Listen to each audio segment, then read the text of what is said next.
оң аяғым еді, сол аяқ. Оң аяқ тобық көкше. Тобық бен мынандай болып ісіп кеткен. И бұл соны орнынан тұра алмайды. Соны Байкен ашып, жарайды. Деп ана бүйтіп орнынан тұрып нетті. Уже аяғын баса алмайды. Содан аяғын көріп сұраңыз ғой. Мынау, мен айттым, жақсылық, мынау аяқпен қалай келдің сен, қалай күрестің? Десем айтады, аға, әбден күйдім ғой деді. 2 рет алмай кетті ғой. 2 рет алмай кетті. Осы жолы енді уже өтіп тұр ғой, бұл жақта бүкіл әлгі лицензия, мынау бәрінен өтті. Осы жолы дейді, не кілемнің үстінде өлейін, не женейін деп келдім деп. Сөйткен жақаң остып сол, міне, қазақтың намысын сөйтіп, тұңғыш қазақ.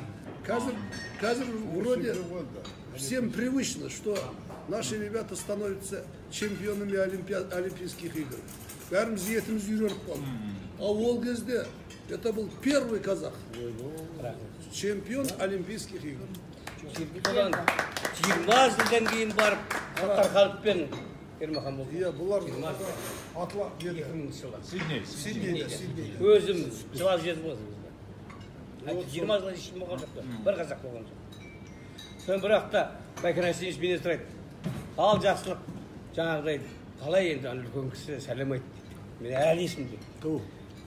Серік екеуің дейді, енді үлкен үміт күтіп тұрмыз. Бізде әлі Олимпиада чемпионы жоқ, екеулері болу керек деп жатыр да маған. Мен айттым, мен жасым 29-ды, мен ауыл сағындым, жерім сағындым, елім сағындым. Мен дедім, осы жол дедім, ең аяқты күресім дедім. Или осы жерде мен жеңем дедім. Болмаса мен сөйтіп өлем дедім. Сабыр. Не қалайсың дейді бір уақытта, не қалайсың дейді. Енді тағы бір момент айтайын. Ана сөйтсем, оказывается, тренер сборной Советского Союзаның тренері. Мынау тренеріне айтпапты. Бұл, оказывается, аяғы алдында шығып кеткен Байкеннен травма. Тобықтай кетті ғой. Тобықтай кеткен, соны жасырып финалға шыққан. Айтса жібермей қойды. Егер тренеріне айтса, тренер айтар еді, бізге де айтар еді, бәрімізге. Ну, его здоровье важнее, его зачем? Ради этого. Сняли бы его. Бұл тренеріне айтпай күресіп шыққаннан кейін бар.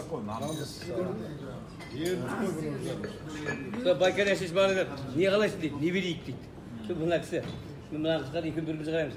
Мен айттым да, шын бересіз бе, мен айтайын. Тура сол момент әлде есіме кетті. Мен айттым, ондай болса дедім, мен ауылды жерім сағындым. Онда шымы беретін болсаңыз дедім, онда бір кесе қымыз болса дедім. Қымыз жетеді ға жетесіз. Бәріз қымызшы, бәріз болып. Кейінен айтады маған. Байкен Асенович, жаман састық қой дейді. Оны көкісі қайтып барды. Өңісі ойлап қой. Машина сұрайын ба, үй сұрайын ба деп тұрып. Ол содан кейін бір кесе қымыз ішсем деген. Мынау ер екен деді. Оның машинасын да берді.